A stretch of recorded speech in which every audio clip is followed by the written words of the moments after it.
Tranche de coupe saison 5, 30 minutes d'actu, de coups de cœur de notre vie, et de nos sorties par Guillaume et Max. Bonjour, bonsoir, nous sommes Max et Guillaume, et on est ravis de vous retrouver pour ce 7e épisode de la saison 5 de Tranche, le chiffre 2, couple. Épisode qu'on a choisi d'intituler Neige et brouillard. Parce qu'il neige, qu'on se les pèle, et qu'on sait pas où on va. Merci à toutes et à tous pour votre écoute, pour vos messages, pour votre sympathie, ça nous touche toujours autant. Et on est content de pouvoir enregistrer cet épisode aujourd'hui, le 3 décembre, un épisode qui sera diffusé seulement demain, le 4. La période est un petit peu chargée.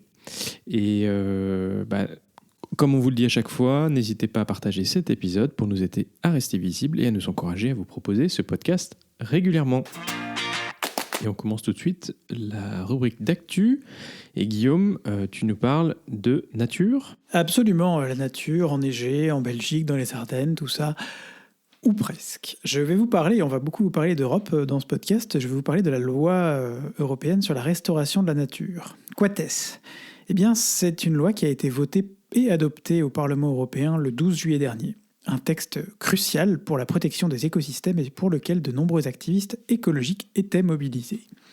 Présenté en 2022 comme le texte phare du pacte vert de l'Union européenne, proposé par la Commission, il impose aux États membres des objectifs contraignants en matière de restauration des espaces terrestres ou marins dégradés par la pollution et exploitation intensive, et ce, d'ici 2050. Cela passerait également par le verdissement des villes, 10% de la surface de chaque ville existante, la libération des cours d'eau pour limiter notamment les inondations, en faisant en sorte qu'on libère des bords des cours d'eau, on détruise certaines infrastructures qui empêchent les cours d'eau, par exemple, de pouvoir s'étaler plus largement dans des endroits qui naturellement étaient faits pour servir de trop-plein en cas d'inondation. Renforcer les pollinisateurs, et notamment nos meilleurs amis, les abeilles et les bourdons, mais pas que. Restaurer les tourbières et rendre les forêts plus résilientes face au risque de feu notamment. Alors pourquoi les tourbières ? Parce que les tourbières sont des zones environnementales dans lesquelles, qui sont, quand elles sont bien traitées et bien entretenues et pas dégradées par la pollution, elles absorbent le CO2. Quand elles deviennent dégradées et qu'elles deviennent dégradées et polluées, là dans ce cas-là, elles en rejettent. Mais elles sont d'excellentes absorbantes de CO2, comme les forêts d'ailleurs. Il ne s'agit pas ici nécessairement de protéger des zones qui le sont déjà, des zones des parcs nationaux ou des zones d'environnement protégées, mais bien de s'assurer qu'au-delà de ces zones, l'accent soit mis sur une protection générale de l'ensemble des territoires de l'Union européenne. Dans un pays comme la Belgique, par exemple, 95%, 95% des habitats naturels existants sont en mauvais état de conservation.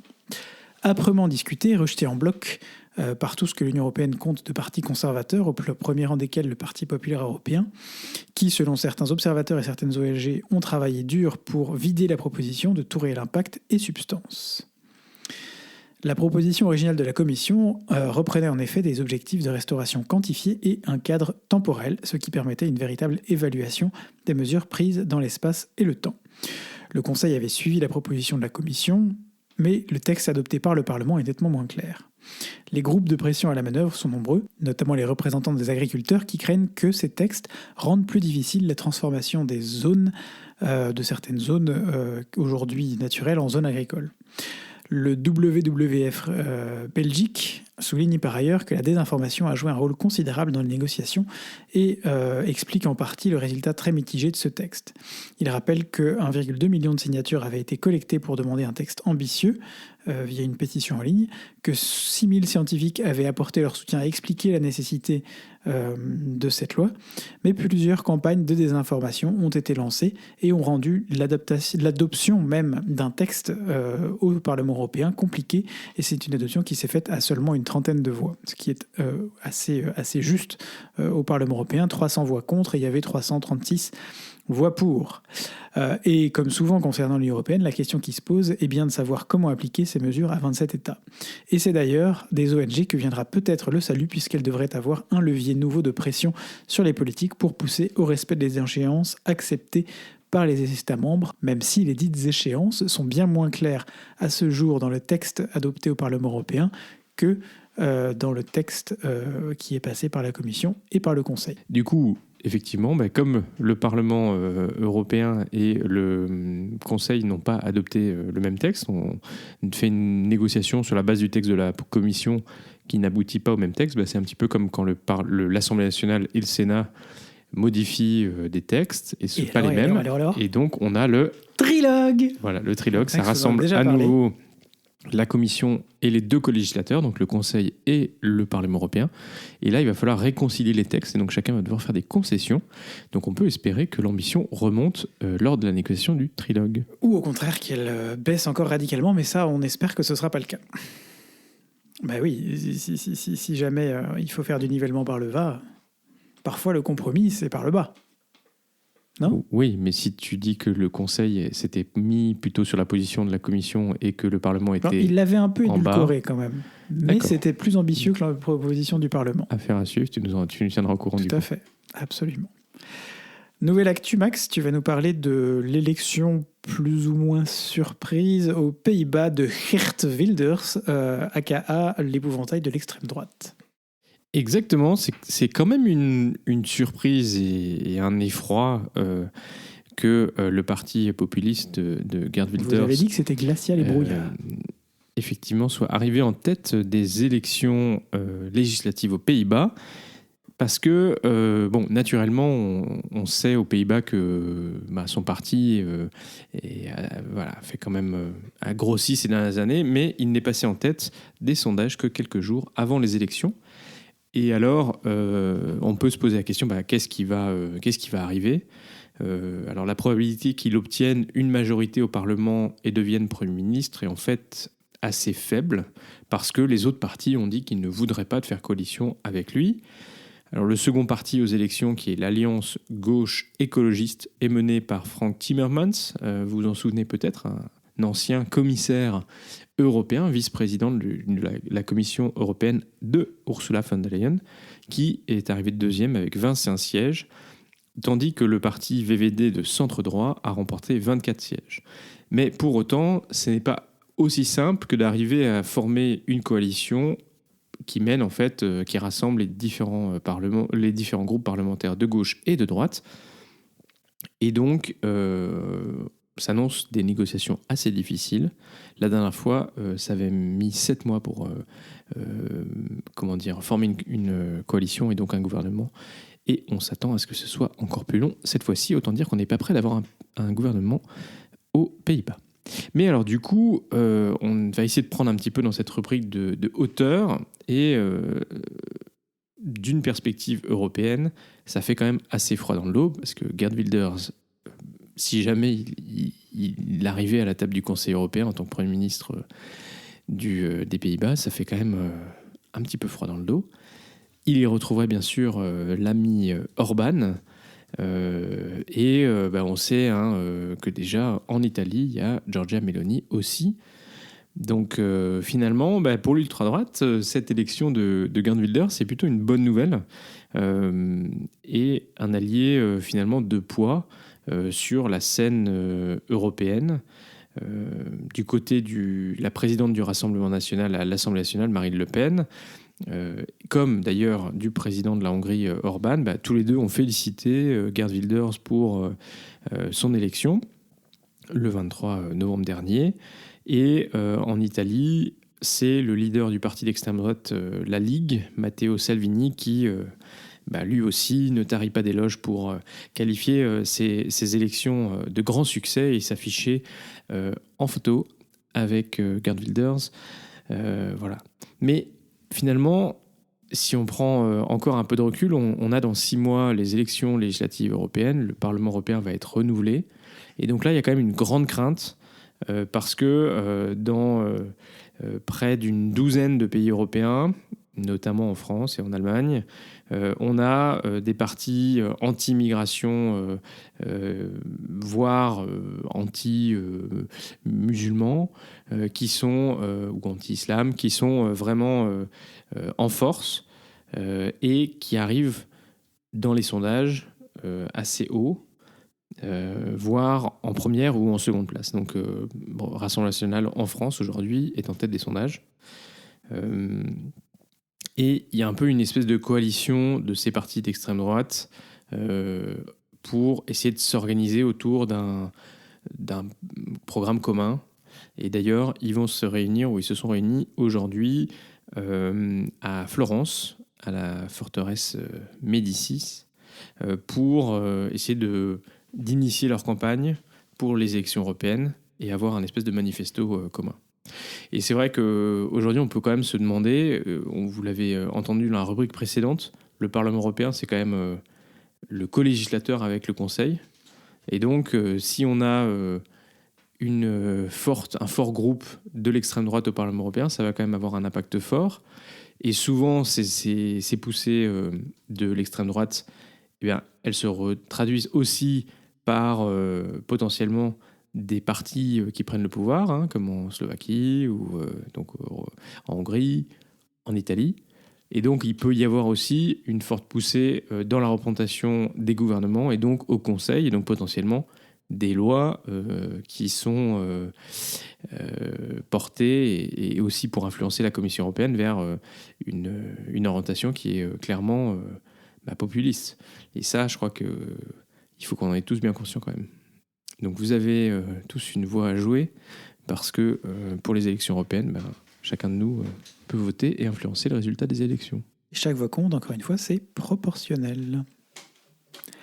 Merci Max. Alors, du brouillard surgit l'air hagard, un revenant. Un revenant au Royaume-Uni, Guillaume. Unexpected, devinez, qui revient après être... 7 ans quand même. C'est fou ça. Ça fait 7 ans. Ouais. Oh là là, il nous a manqué, dis donc. Avec les épisodes. Alors, à la surprise générale, c'est effectivement David Cameron qui a été nommé le 14 novembre dernier ministre des Affaires étrangères britannique. Et c'est un comeback tout à fait inattendu parce que vous vous souvenez, le 24 juin 2016, le lendemain de la victoire du Leave, donc pour sortir du Royaume-Uni, lors du référendum sur le Brexit, eh bien, David Cameron, qui était Premier ministre, avait annoncé depuis le perron de la résidence officielle à Downing Street sa démission, puisqu'il s'était opposé au Brexit, mais c'était lui qui avait lancé ce référendum. Et donc, à l'époque, Cameron sait qu'il restera à jamais dans l'histoire comme celui qui a déclenché finalement cette sortie du Royaume-Uni de l'Union européenne. En fait, on parle en ce moment d'ailleurs du retour de Jérôme Cahuzac dans la vie politique française. Finalement, si Cameron revient, pourquoi pas Cahuzac, hein ? Ouais. Mais du coup, Cameron, lui, il n'avait pas fondamentalement envie. Il avait d'autres ambitions que de rester là-dedans. Et après quelques années où il s'est tenu à l'écart, eh bien, ça a été une grande surprise pour tout le monde quand le Premier ministre britannique Rishi Sunak l'a nommé à la tête de la diplomatie britannique dans une période particulièrement chargée entre la guerre d'Ukraine et celle de Gaza. Et voilà, c'est quand même une surprise parce que, effectivement, je le disais, David Cameron, ça faisait 7 ans qu'il était parti de son poste de Premier ministre et qu'il avait finalement quitté la scène politique, même si récemment, il était sorti de sa réserve pour critiquer le Premier ministre actuel. Voyons. Et donc, finalement, c'est un peu étonnant aussi parce que... finalement, comme il a critiqué le Premier ministre, mais que le Premier ministre fasse appel à lui, c'est un peu une surprise, mais ça montre aussi combien le Parti conservateur au pouvoir est au plus mal. Et c'est une tentative de Rishi Sunak d'essayer de tenter de sauver sa majorité à l'aube d'élections qui doivent se tenir au plus tard d'ici une année et que Rishi Sunak pourrait déclencher un moment qui est peut-être un peu plus favorable dans les mois qui viennent. Mais clairement, aujourd'hui, c'est le parti travailliste, Labour, qui probablement gagnera les prochaines élections. Alors si vous vous posez la question, le Parti travailliste n'a pas décidé de rejoindre l'Union européenne. On peut s'attendre à ce qu'il y ait des coopérations un petit peu plus, un peu accrues, parce qu'aujourd'hui, quand même, le peuple britannique, dans sa grande majorité, souhaite se rapprocher de l'Union européenne. Certains regrettent le choix finalement qui a été fait de quitter l'Union européenne, mais politiquement, aucun des deux partis n'est prêt à formellement demander à rejoindre à nouveau l'Union européenne. Voilà pour cette rubrique d'actu. Et Guillaume, c'est toi qui nous fais la rubrique Belgitude aujourd'hui. sur un sujet peu connu, absolument très important. mais très important. Mais malheureusement peu connu, y compris des Belges eux-mêmes. Alors, on est parti Alors pour ça, ce c'est quand petit même- point belgitude consacré à la Brabançonne. Pour nos plus anciens écoutants, ce n'est pas la première fois qu'on mentionne ce chant. Lors de notre saison 1, on avait parlé de la muette à la monnaie notamment, et de comment s'était formée l'identité belge, notamment autour de ces symboles. Et d'un couac lors du match Belgique-Azerbaïdjan il y a quelques semaines, où l'hymne de l'équipe invitée n'était pas celui de l'Azerbaïdjan, mais celui de la Suède. Moment de confusion naturellement qui nous amène à étudier la relation compliquée entre les Belges et leur hymne, trilingue, naturlich. La légende veut que la Brabançonne se serait d'abord appelée la Bruxelloise.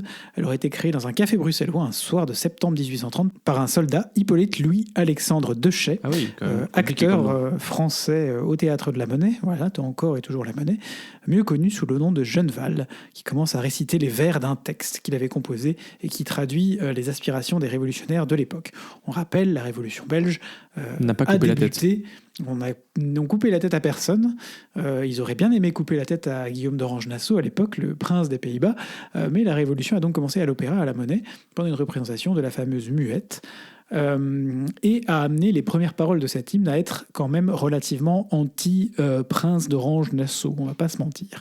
D'ailleurs, le premier ministre suivant, un des premiers ministres suivants, en 1860, Charles Rogier a décidé de adoucir fortement les paroles qui étaient considérées déjà pour l'époque comme trop virulentes. Il n'a pas fallu attendre très longtemps pour que ce texte, qui embrassait les idées révolutionnaires, soit mis en musique par un ténor, François van Campenhout.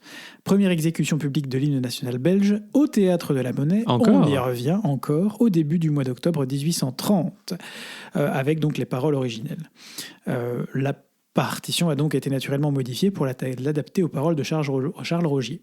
Alors, ce qui est drôle, c'est qu'il n'existe pas de version officielle de la Brabançonne. En France, la Marseillaise, on a des versions officielles qui sont validées dans le journal officiel. Chaque fois qu'il y a un petit changement, ça doit tout passer par des commissions, puis le journal officiel. Mais non, en Belgique, il n'y en a pas. Différentes commissions ont été chargées d'examiner son texte, et des commissions ont été chargées d'examiner les commissions qui examinaient le texte, naturellement, et la mélodie, et d'en établir une version officielle. Sans succès, leurs travaux n'ont jamais abouti. Donc en Belgique, que nenni, on a un hymne dont on trouve des paroles en 3 langues, en français, en néerlandais, en allemand, mais qui sont des paroles qui n'ont jamais été vraiment validées et confirmées par personne officiellement, par le gouvernement fédéral en tout cas. On nous y répondra, oui mais c'est la Belgique, donc peu importe, c'est pas le gouvernement fédéral qui va décider pour les hymnes locaux, régionaux, c'est chaque région qui va décider. Soit, mais les régions n'ont pas décidé non plus. Alors, c'est une petite évolution cependant cette année. C'est depuis le mois d'août donc 2023 que la Belgique a demandé à ce que soit joué pour les matchs des Diables Rouges, l'équipe de football masculine, une version officielle non pas en 3 langues d'affilée, comme ça existait auparavant, comme le chantait en tout cas chaque joueur chantait dans sa langue locale, régionale, /communautaire l'hymne, mais en 3 langues mixées pour améliorer la connaissance linguistique et l'intégration des joueurs. Donc ce que tu es en train de dire, c'est qu'il y a une 4e version en fait. Et ben là, il y a une 4e version qui est sortie dont l'association belge de football a demandé qu'elle soit la version officielle de l'hymne pour les compétitions. Alors, est-ce que les Belges ne connaissent pas la Brabançonne ? On pourrait ressortir de cette vieille archive d'un Premier ministre qui, il y a une quinzaine d'années, quand on lui demande de fredonner l'hymne national, commence à nous faire... Autant dire, je crois que c'était Yves Le Terme, qu'il s'est fait un peu recevoir, puisque c'est un peu embêtant de commencer à chanter la Marseillaise. Bon, rendons tout de même à César ce qui est à César, et aux Belges ce qui est aux Belges.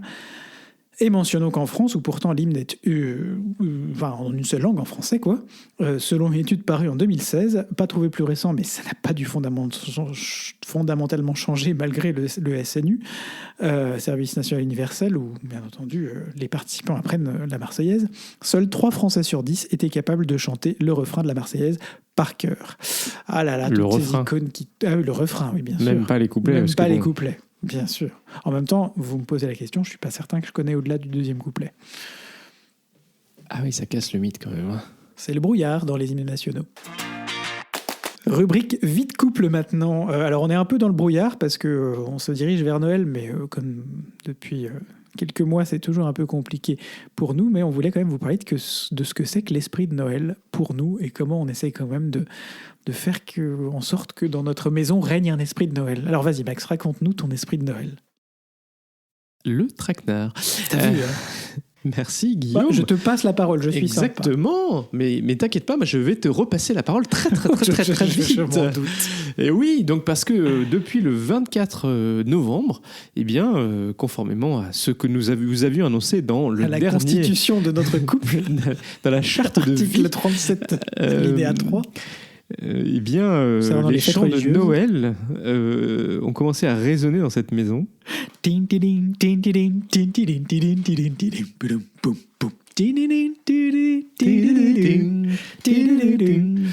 Voilà. Petit Papa Noël. Bon, alors vous n'avez pas signé pour un podcast avec des chants, voilà. Mais néanmoins, effectivement, mais pour nous, un mois avant Noël, on met aussi parce que ça plaît beaucoup à Guillaume, mais ça me plaît aussi. Hein. On en avait parlé. Bon, Guillaume mettrait des chants de Noël toute l'année. Moi, on s'est mis d'accord pour qu'on commence un mois avant Noël. Mais c'est vrai que les chants de Noël, c'est quelque chose qui nous plaît beaucoup. On a aussi déjà mis en place notre arbre de Noël. On vous en avait parlé déjà les années précédentes. Nous avons fait le choix de ne plus avoir de sapin pas réutilisable, mais plutôt d'avoir un arbre de Noël en bois recyclé. Absolument. Voilà. Et voilà. Donc qu'est-ce que c'est Noël ? Noël, c'est aussi, ou cet esprit de Noël, c'est les chocolats chauds et les petites films de Noël qu'on aime regarder collés l'un contre l'autre. Nos favoris, si vous avez écouté nos podcasts précédents, vous savez que notre favori s'appelle Make the Yuletide Gay. Eh oui, c'est un film de Noël américain. Désolé, c'est pas un blockbuster non plus, on fait plutôt dans le film de niche, mais c'est très sympathique. Bon, et toi Guillaume, parce que maintenant que j'ai défloré l'esprit de Noël, défloré dis-nous un petit peu, charmant, dites-moi, il a défloré l'esprit de Noël. Qu'est-ce que tu avais en tête en mettant ce titre pour ce point de notre rubrique ? Là, on est un peu aidé parce que la météo, du coup, il a neigé aujourd'hui, donc on a un peu de neige qui tient chez nous sur les Félux et puis dans la rue, donc on est un peu poussé dans cet esprit de Noël. Ce matin, on a apporté aussi dans notre église locale pour la première messe, le premier dimanche de l'Avent, notre couronne pour faire bénir. Il y avait toute une bénédiction des couronnes de l'Avent. C'est un très chouette moment, c'est un très beau moment de rassemblement. C'est un peu ça l'esprit de Noël en fait pour moi, c'est rassembler du monde autour de soi, voir des gens qu'on ne voit pas souvent aussi dans l'année, des amis, de la famille, échanger des cadeaux, même si finalement ça devient, quand on grandit, quand on devient adulte, ça devient un peu secondaire. C'est vraiment trouver les occasions pour se rassembler. Et Noël, c'est une chouette occasion parce que c'est une atmosphère un peu différente. Il y a un petit peu de magie. Alors voilà, c'est pas forcément le cas chez tout le monde, on en est bien conscient, mais c'est pour ça aussi qu'on chérit ces moments qu'on passe en famille. On prépare la crèche, on prépare le sapin, on réfléchit à une ou deux décos, une ou deux bricoles qu'on pourrait rajouter sur le sapin. Voilà, c'est plein de petites choses qui font qu'on rentre dans un esprit un peu positif. Je pense que c'est ça aussi, on vit quand même des moments, alors personnellement, mais surtout dans le monde aujourd'hui, on est dans un monde qui est devenu très instable. Le monde d'il y a 5 ans ou d'il y a encore moins d'il y a 10 ans n'est pas celui d'aujourd'hui. Et je crois qu'on a besoin, moi j'ai besoin de ces repères en tout cas, parce que sinon on plonge un peu dans le marasme, dans la morosité, quoi. Et marquer Noël, se mettre, écouter des chants de Thésée, voilà, sentir toute cette ce côté positif, c'est quelque chose qui, moi, me plaît énormément. C'est ça, mon esprit de Noël. Et puis alors, pour ceux qui ne connaissent pas, il y a naturellement le jour du pull de Noël kitsch, qui est qui a lieu cette année le 7 décembre, donc jeudi prochain. Notez bien que c'est la journée internationale du pull de Noël kitsch. Ça s'appelle Christmas Jumper Day. Alors en réalité, c'est la journée internationale du pull de Noël, tout court, pas forcément kitsch, mais de fait, quand on dit pull de Noël, souvent ça c'est un peu lié, mais c'est ça qui est drôle. Et alors, c'est très drôle parce que ce soir-là, chez Max, il y a un grand ramdam au boulot de Max, une grande Noël party. Et j'ai proposé de venir avec mon pull de Noël, mais il n'a pas eu l'air d'accrocher tellement, sachant que c'est plutôt formel. Mais enfin bref, on verra jeudi. Mais tu viens avec ton pull de Noël si tu as envie, c'est pas un problème. Hein. Enfin bref, et donc pour donner quand même le contexte de ce Christmas Jumper Day, de cette journée du pull de Noël, ça a été d'abord lancé au Royaume-Uni. C'est une journée, alors évidemment, pour mettre son pull de Noël, faire sourire les gens, faire rire un peu les gens avec son plus beau pull de Noël ce jour-là, mais c'est aussi une journée pour faire des dons, notamment des associations qui œuvrent pour donner plus de moyens à des enfants, notamment à des familles qui sont dans le besoin et qui n'en ont pas forcément. Ça peut être Save the Children, l'UNICEF, il y a plein d'associations que vous connaissez sans doute, les enfants hospitalisés, les clowns, qui ont besoin, particulièrement en cette période de Noël, d'aide, et que voilà, c'est l'occasion de se dire, ce jour-là, on fait quelque chose à la mesure de nos moyens. Naturellement, on fait un petit don pour une association qui aide les enfants. Je n'ai pas encore choisi celle que j'allais soutenir, mais on vous en parlera peut-être dans le prochain podcast. Bah, super, on prend note et on prend rendez-vous pour la prochaine fois. Guillaume, alors faites une petite note pour qu'on en reparle la prochaine fois. Absolument, c'est noté. Bon, mais Noël, c'est aussi la fin de l'année. On pose l'ordinateur et tout du boulot et on fait un break. Et on fait un break et on prépare ensemble nos vacances. Et ça, c'est assez chouette. C'est super. Alors, vous vous souvenez que Guillaume, lui, il est quand même très... il adore préparer les vacances. Et moi, j'adore l'aider à préparer les vacances ou être un soutien pour la préparation des vacances. Parce qu'on va pas se mentir, c'est quand même Guillaume qui est à la manette. Le problème de Guillaume aussi, c'est qu'il aime bien préparer les vacances, mais par contre, il est incapable de prendre tout seul des décisions. Il a besoin beaucoup d'étapes. Ça marche aussi dans ma vie professionnelle, je le reconnais.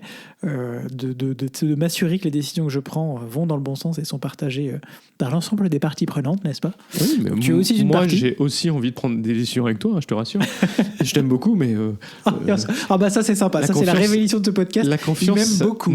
N'exclut pas le contrôle. Le brouillard s'estompe et il m'aime beaucoup. Yes! Voilà. Cœur love. Cœur love, c'est ça.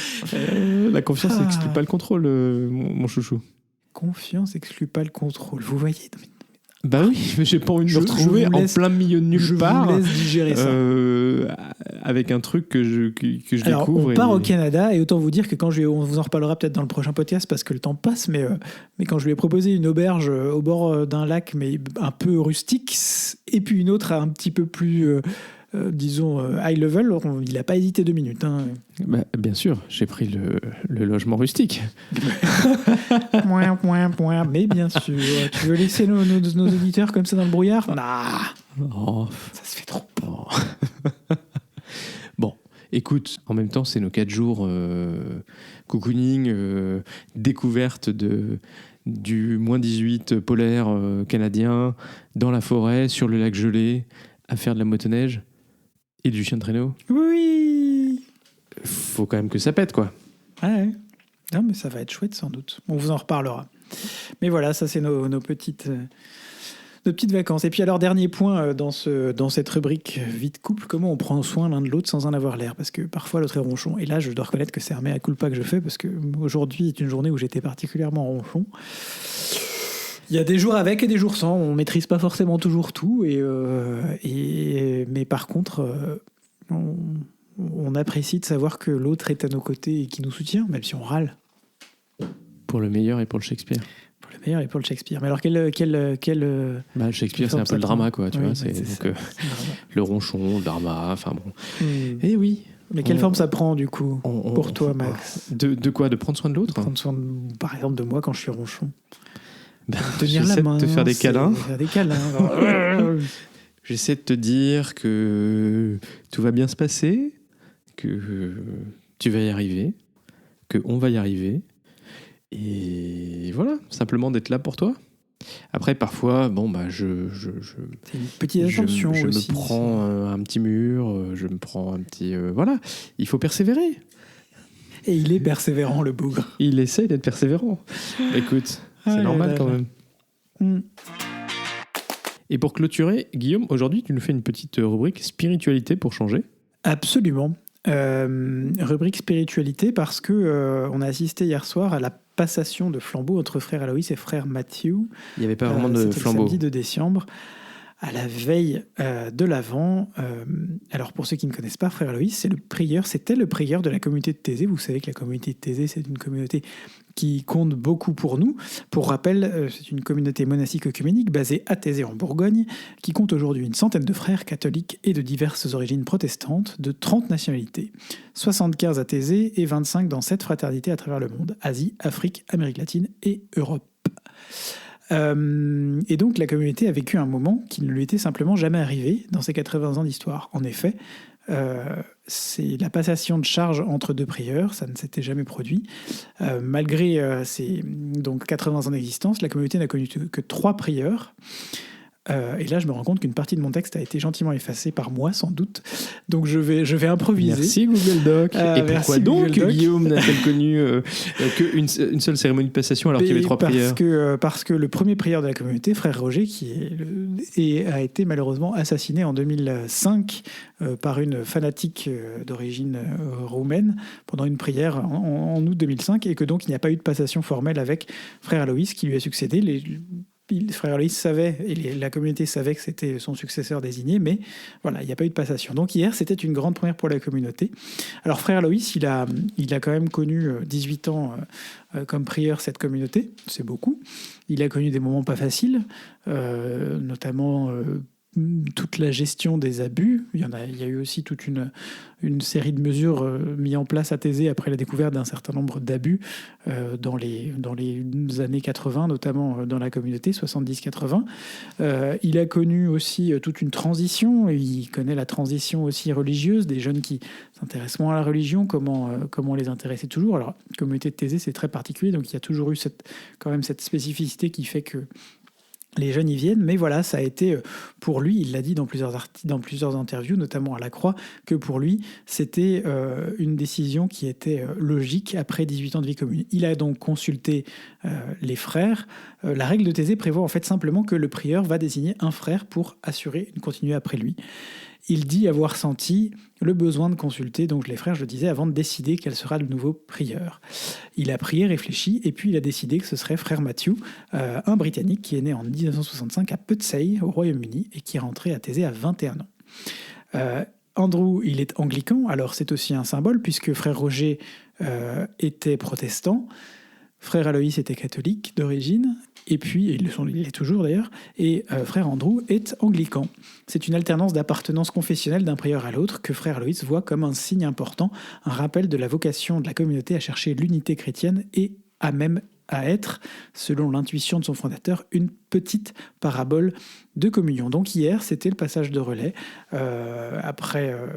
qui a permis donc de faire que frère Matthew est désormais le prieur officiel de la communauté de Thésée, le gardien de la communion de la communauté. Le serviteur de la serviteur, communauté. de la communion. La communion. Oui, serviteur de la communion, si, je t'assure. Et c'est lui qui, donc, notamment, présidera aux prochaines rencontres européennes qui auront lieu à Ljubljana, en Slovénie, du 28 décembre au 1er janvier. Merci beaucoup, Guillaume. Et effectivement, un moment important pour cette communauté qui est chère à notre cœur. Et bien voilà, c'est déjà la fin de cet 7e épisode de la saison 5. Alors si vous êtes arrivé au bout, bravo et merci, on est très heureux de vous compter parmi nos auditeurs. Si ce podcast vous plaît, faites-le découvrir autour de vous et n'hésitez pas à mettre une note, un commentaire sur Apple Podcasts, Spotify ou votre logiciel de podcast préféré, un like sur YouTube ou Twitter ou X.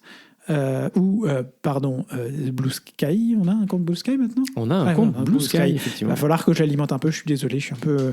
Mais voilà, priorité. Et puis surtout, partagez. Voilà. Et surtout, faites-nous un petit message, ça nous fera super plaisir de savoir que vous avez écouté cet épisode et que vous êtes arrivé jusqu'au bout. Alors le podcast est diffusé le lundi tous les 15 jours. cette semaine, il n'y aura pas de diffusion le dimanche soir parce qu'on est un peu à la bourre. Mais d'ici au prochain épisode, on vous souhaite plein de bonnes choses. On vous fait de gros bisous et à très vite pour de nouvelles tranches sous la neige.